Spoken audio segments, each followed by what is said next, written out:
Cox when you're ready.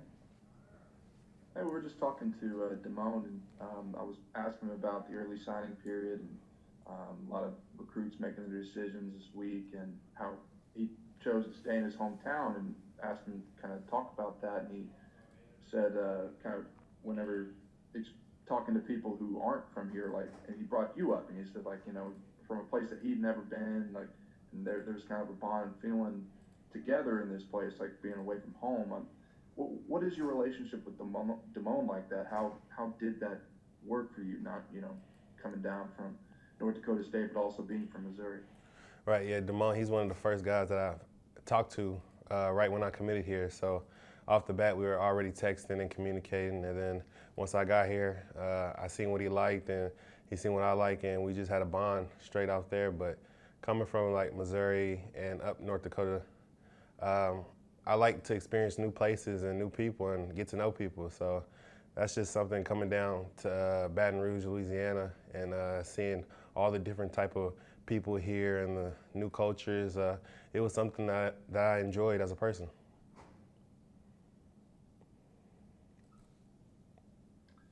And with others in the locker room as well. I mean, what is it about, like, the people who come here from other places? Do you talk to others about what it's like here? And some stay, some may not. Things like that, where you talk about how it is. Yeah, most definitely. We all have our different backgrounds and just people coming from all different parts of the country and just coming here to achieve a common goal. I've talked to guys from my area around here, the backup quarterback, he's from the Kansas City area, and also guys from like Florida and different places like that. We just all just love to just talk about where we're from and how it affects us each individually. Jabril, obviously part of why you came to OSU. You could have gone to the draft last year, but you stayed to develop so you could do it and things like that. I guess now that you've basically been through a full season, I guess what has your takeaway been on this whole year? I think this year has been an experience, one that's been good for me. Coming from a winning program and then having the adversity that we had early on in the season, and then coming back this next weekend and beating the number 6 team, it showed great adversity and something that I needed to go through and something that we all needed to go through because LSU, we won the national championship last year. So this season is something that I wouldn't trade for the world. Everything happens for a reason, and I think this is something that I really needed.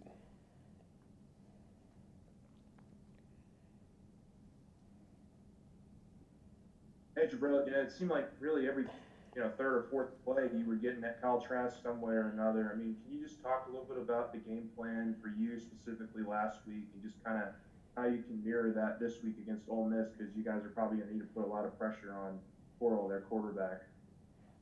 Right. The game plan for last week was to affect the quarterback in any way that we could, either bring the blitz, showing different coverages, because he was a Heisman front runner at that point. So we knew going in that a lot of people didn't expect us to come in and win. So we knew they were going to take us lightly. So we had to come out and just come together as a team and bond and just try to hit them in the mouth and show them that we're LSU and we're for real. So we just wanted to affect him every way possible. The same thing that we have to do this week against Ole Miss. They have a couple good quarterbacks that they use. So just trying to mix up the pressures on them is something we'll do. Jabril, was going to ask you about that. Just this is the third week in a row. I think you guys are really going up against an explosive offense, and I was just going to ask you the challenges the Rebels will present to you guys as a defense this weekend. Right, they have a lot of athletes. They like to spread it out and spread you out and try to run zone and also stretch plays on the perimeter and also RPOs. So this week we're just going to have to be careful with our eyes and continue to hone in our technique and skills that we've built on from last week against Florida.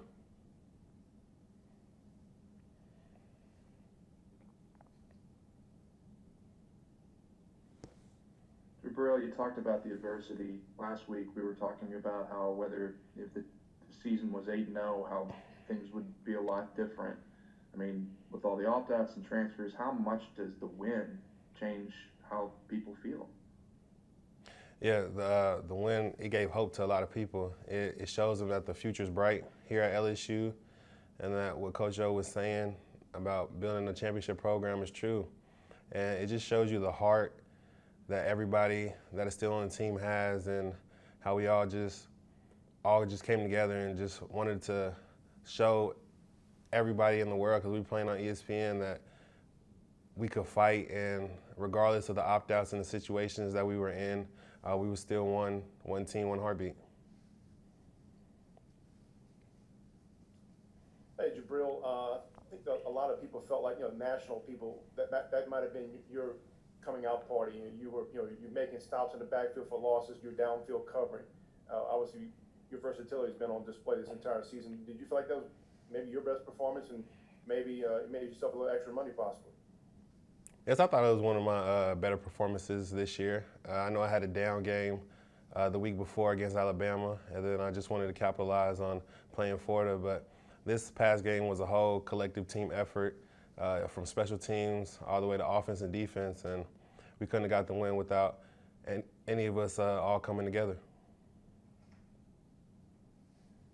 I mean, have you kind of decided whether, Ogeron's talked about re-recruiting guys? Do you feel like you earn more money by coming back for another year? Yeah, that's something that I'll talk to my parents, and we'll sit down and just think about it as the week goes on and after our last game.